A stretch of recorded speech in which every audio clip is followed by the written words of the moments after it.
Salut à tous, on se retrouve pour le premier épisode de la série dont je vous avais parlé. Ça va être un épisode un peu particulier puisque ça va être celui par rapport à ce que moi j'ai vécu.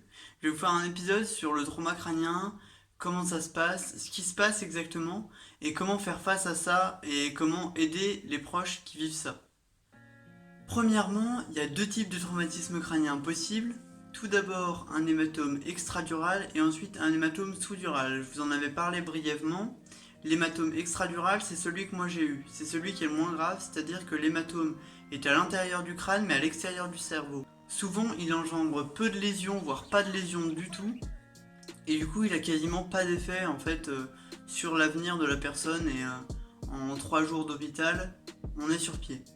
Moi, j'ai eu un très très gros hématome extradural et du coup, il y a eu quelques lésions, ce qui a engendré des complications. L'autre hématome, c'est l'hématome sous-dural. Lui, il est à l'intérieur du cerveau et du coup, il va engendrer beaucoup de lésions. Et du coup, en fonction des lésions qu'il engendre, on va avoir plus ou moins de difficultés et il va y avoir plus ou moins de domaines qui vont être altérés. Et ça, du coup, c'est très important parce que ça veut dire que moi, je vous fais une vidéo sur le trauma crânien, mais moi, j'ai vécu une forme de trauma crânien qui finalement est assez moindre. Et donc, évidemment, il y a plein de choses très très différentes en fonction de si on a tapé à gauche ou à droite, ou voilà, enfin moi par exemple, je sais pas si vous le savez, l'hémisphère droit de notre cerveau gère la partie gauche de notre corps, et l'hémisphère gauche la partie droite. Moi je suis tombé à droite, j'ai tapé à droite, donc j'étais hémiplégique à gauche. J'avais tout le côté gauche qui ne bougeait pas au début. Puis ensuite ça s'est remis un petit peu en place, etc.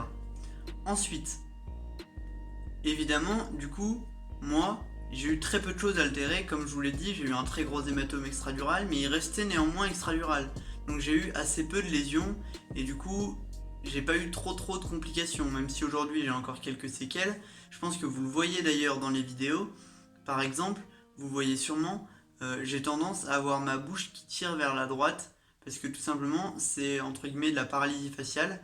À gauche, mes nerfs, etc., font que j'ai plus de mal à faire bouger ma bouche à gauche. C'est comme ça. Et je sais pas si ça va bouger, peut-être que ça reviendra, mais sinon tant pis. Ensuite, la deuxième séquelle que j'ai, c'est de la spasticité au triceps sural gauche. Pour vous la faire simple, c'est juste que mon pied gauche a tendance à se mettre vers le bas. En fait, mon mollet, en clair, j'en ai un petit peu perdu le contrôle. Et du coup, je contrôle pas très bien le relèvement de mon pied. C'est simplement ça. Bon, mais du coup, ça c'est très personnel. Et en fonction de chaque trauma crânien, il y a des séquelles très différentes. Et du coup, moi je vais plus vous parler des séquelles psychologiques, parce que les séquelles physiques, c'est dur, mais c'est entre guillemets pas plus important, puisque de toute façon on les sait, en tout cas au bout d'un moment, et du coup il faut apprendre à vivre avec. Moi je vais vous parler des séquelles psychologiques, parce que c'est celles qui se voient pas, et c'est celles qu'on a tendance à oublier. La première chose que moi j'ai vécue, c'est une grande susceptibilité. À la suite de mon accident, que ce soit quand j'étais advio ou quand je suis rentré dans la vraie vie, j'ai été très susceptible. À tel point que ça générait énormément de conflits parce que tout simplement je supportais aucune remarque, aucun reproche. Et ça c'est vraiment problématique parce que dans la vie il faut faire face à des murs et tout. C'est pas linéaire où tout s'ouvre à toi, ça se passe pas comme ça. Et du coup ça a été très dur. Mais progressivement c'est revenu. Mais en tout cas, voilà, je ne supportais rien du tout. Et l'une des choses qui était liée à ça, et qui je pense est une résultante aussi chez certaines personnes d'un traumatisme, que ce soit d'un traumatisme crânien, d'un AVC, etc., c'est que j'ai eu une période où, entre guillemets, je vous en ai déjà parlé, je me sentais trop important. C'est-à-dire que je me vexais parce qu'en fait, je ne supportais pas qu'on oublie ce qui m'était arrivé. Et juste ça, justement, dans votre soutien psychologique aux personnes qui vivent ça, vous devez y penser. Dans le sens où vous devez vous dire, faut pas qu'ils croient qu'on a oublié ce qui s'est passé. Parce que ça, c'est dur, c'est bête, je vous le cache pas. Hein. Je dis pas que que j'ai eu raison de croire ça. C'est très bête de penser comme ça. Mais la vérité, elle est là. C'est qu'à un moment, je me disais, ouais, j'ai l'impression que mes proches ils ont déjà oublié ce qui m'est arrivé. Et du coup, c'est pas de votre devoir de lui rappeler sans arrêt qu'il a eu ce traumatisme-là, etc., etc. Mais c'est de votre devoir de lui montrer que ça vous a marqué et que vous êtes content qu'il soit de retour. Euh, je vais pas reprocher à mes proches, à mes parents, à mes frères et sœurs, mes amis de m'avoir mis de côté quand je suis rentré, pas du tout. C'est pas du tout comme ça que ça s'est passé. Mais voilà, en tout cas, il y a eu un moment où j'avais l'impression que finalement on n'était pas si content que je sois de retour. Et c'est moi qui ai eu tort là-dessus. Mais si j'ai quand même eu cette impression, ça veut dire que, euh, entre guillemets, ils auraient pu l'éviter. Et justement, moi je l'ai très bien vécu, dans le sens où ça m'a fait mal pendant un moment, mais je suis très vite allé de l'avant et ça m'a pas posé de problème. Et justement, si je vous dis ça, c'est parce que peut-être que certaines personnes le vivront moins bien que moi. Comme je vous l'ai déjà dit, les ressources psychiques, elles sont propres à chacun. Elles sont différentes chez tout le monde, et du coup, pour cette raison, ça fait que chaque personne réagit différemment. Et pour ça, vous devez vous assurer que la personne se sente entre guillemets entourée, aimée et en sécurité. Dans le sens où c'est important qu'elle sente que vous êtes là pour lui et que tout ce qui s'est passé, ça vous a vraiment marqué et que vous êtes content qu'il soit de retour. Parce que quand vous êtes un petit peu fragile, et surtout moi qui ai eu des grosses tendances à me sentir assez inutile à des moments dans ma vie, euh, quand on traverse ça, on se dit que les gens vont réaliser à quel point on est important, etc. Et du coup, quand peu de temps après, on a presque l'impression que ça n'a pas eu d'impact, c'est difficile à gérer. Mais bon, il faut l'apprendre tout simplement, ça fait partie des choses qu'il faut apprendre. Et quand je dis et surtout moi, en fait, c'est surtout pour tous les gens qui sont passés par là, justement, qui ont vécu des moments de leur vie où ils se sentaient pas très utiles, où ils avaient l'impression d'être nuls, d'être inexistants, d'être transparents. Et ben c'est important justement après ces moments-là de leur montrer que non, ils le sont pas et que ça a vraiment affecté l'entourage en fait, tout simplement. Ensuite, en dehors de la susceptibilité, je vous l'ai dit, un truc qui est dur, c'est le retour à la vraie vie. Pourquoi? Parce que comme je vous l'ai dit, passer 2 mois en milieu hospitalier, c'est pas la même chose que d'avoir des relations sociales avec le reste du monde. Et du coup, pour ça, c'est important de vérifier un petit peu euh, où on en est socialement. Si vous avez des proches qui vivent ça, essayez de vous inquiéter de ces relations, de son retour justement à la vie normale, est-ce qu'il arrive à rencontrer une nouvelle personne, à se comporter correctement, etc. Parce que moi, pas du tout. En tout cas, au tout début, c'est revenu assez vite, mais au tout début, j'étais pas du tout bien socialement et je savais plus comment me comporter parce qu'on redécouvre tout ça tout simplement.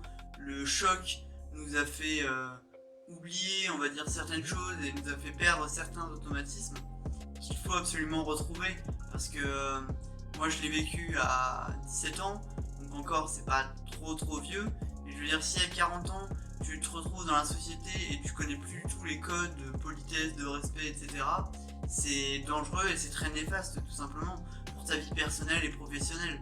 Donc ça c'est quelque chose aussi auquel vous devez faire attention vis-à-vis de vos proches qui ont vécu ça, vérifier que socialement ils arrivent à se réintégrer tout simplement. Et ensuite, la dernière chose, peut-être la plus importante, c'est est-ce qu'ils arrivent à se refaire une place dans ce monde maintenant qu'ils ont traversé ça avec plus ou moins de séquelles. Moi j'ai quasiment pas eu de séquelles, mais pourtant ma vision du monde a changé, ma vision de moi, de mon avenir a changé, et pour ça c'est important parce que comme je vous l'ai dit, moi j'ai très bien réagi. Je me suis dit justement qu'il fallait que je vive à fond. J'ai pris conscience que la vie ne tenait qu'à un fil, que on pouvait mourir à tout moment, n'importe qui, peut-être moi encore plus, mais n'importe qui. Et du coup, simplement je me suis dit, justement, si je dois mourir, il faut que, entre guillemets, je meure dignement, pas dans le sens où je meurs en étant le sauveur de l'humanité, mais simplement dans le sens où quand je meurs, c'est le moment, on va dire, où j'aurais accompli ce que je voulais accomplir, tout du moins dans le temps qui m'était imparti. J'aurais fait de ma vie ce que je voulais qu'elle soit, c'est tout. C'est ça que je veux dire par mourir dignement. Et justement, ça c'est quelque chose que vous devez impérativement faire attention pour vos proches, parce que tout simplement, c'est quelque chose qui est trop souvent oublié. Les victimes, on va dire, d'AVC, d'accidents cardiaques, de traumatismes crâniens, ont tendance des fois, en fonction justement de la personnalité, du caractère, etc., à s'abattre, tout simplement, à se dire que la vie est trop dangereuse, que c'est horrible, qu'on peut mourir à tout moment, etc. Et que du coup, il faut rien faire parce que dans tous les cas, on se met en danger et c'est horrible et on va mourir, etc. Ce qui est vrai, hein. Ce qui est vrai, je vous l'ai dit, hein. On est tous susceptibles de mourir à n'importe quel moment, c'est vrai, c'est la vérité. Il faut pas se le cacher à soi-même. C'est ça qui est important aussi, en fait. C'est justement de se l'avouer à soi-même. Justement, ça, je vous en parlerai après. Donc, tout simplement, avant ça, se rendre compte, justement, que malgré le fait que la vie ne tienne qu'à un fil, qu'elle soit parfois douloureuse, etc., que c'est une chance de la vivre. Et ça, je trouve ça super important. Et donc, justement, pensez à ça. Si vous le vivez, un trauma crânien, un AVC, un arrêt cardiaque, etc. Ou si vous accompagnez quelqu'un qui le vit, pensez à ça tout simplement. Pensez que même si vous vivez des grosses douleurs, des difficultés, des chagrins, etc., des deuils, et bah en fait, ce qui est important, c'est que ces émotions, vous les vivez quand même. Et ça reste quelque chose de fort. Et dans votre vie, il y en aura toujours un extrait. Vous savez l'expression « ce qui ne vous tue pas vous rend plus fort ». J'ai tendance à trouver que c'est un peu une phrase générique qui veut pas dire grand chose, mais je trouve qu'elle a un bon côté, parce que c'est vrai qu'on se rend compte dans la vie que quand on surpasse certaines épreuves qui nous ont fait du mal, on en sort beaucoup évolué et on sera beaucoup plus capable de faire face à d'autres épreuves similaires à l'avenir. Et à ce moment-là, justement, on se sent presque fier finalement d'avoir réussi à traverser des épreuves difficiles, etc. Et plus on en traverse, plus on est grand, plus on est fort, et plus il nous reste de liberté, de joie de vivre. Et ça, c'est très important, tout simplement. Donc même si vous vivez des expériences douloureuses, dites-vous toujours qu'à l'avenir, ce sera un point fort que d'autres n'auront pas. Et quelles qu'elles soient ces douleurs et ces expériences. Je dis pas qu'il faut se satisfaire de la mort d'un proche, c'est pas ce que je dis, c'est toujours dur, c'est même invivable quasiment. Mais ce que je veux dire moi, c'est que essayez de prendre du recul par rapport à tout ça, de vous dire que par exemple, bah, c'est la vie, c'est comme ça, la vie tient qu'à un fil, parfois la vie est trop courte, c'est comme ça. C'est comme ça et on peut rien y faire, on n'a pas d'impact dessus. Donc il faut arrêter entre guillemets de vouloir contrôler ça. C'est quelque chose qu'on ne peut pas contrôler, on sait, et il faut l'accepter. Et ensuite, du coup, la chose qui est importante pour les gens qui vivent de tels événements, c'est de se dire, bah voilà, dans l'avenir, moi, j'aurai appris beaucoup de choses grâce à ça, et ça va me servir. Ce sera des trucs que j'aurai appris, que d'autres n'auront pas appris. Et même si d'autres savent d'autres choses qui pourront m'apprendre ensuite en retour, bah moi je sais des choses que j'ai à apprendre à des gens. C'est d'ailleurs pour ça que je fais cette chaîne YouTube, vous le savez. C'est tout simplement parce que j'ai vécu des choses qui me font considérer que j'ai des choses à vous apprendre. Non pas que je sois particulier, important ou pas, vous verrez au cours de cette chaîne YouTube, je suis vraiment quelqu'un de très banal, mais par contre, je considère que j'ai des choses à vous apprendre parce que j'ai vécu des choses que la plupart d'entre vous n'ont pas vécues, tout simplement. Donc voilà, c'était le message que je voulais faire passer dans cette vidéo. On se retrouve bientôt pour un nouvel épisode de cette série qui me tient vraiment à cœur et je suis vraiment content de la faire. Il va y avoir des épisodes sur plein de sujets, donc je vous conseille de la suivre et de la partager. Vraiment, c'est important pour moi que beaucoup de gens la voient et que beaucoup de gens soient capables de réagir face à tout ça. Donc on se retrouve bientôt pour un nouvel épisode et je vous souhaite une bonne fin de journée.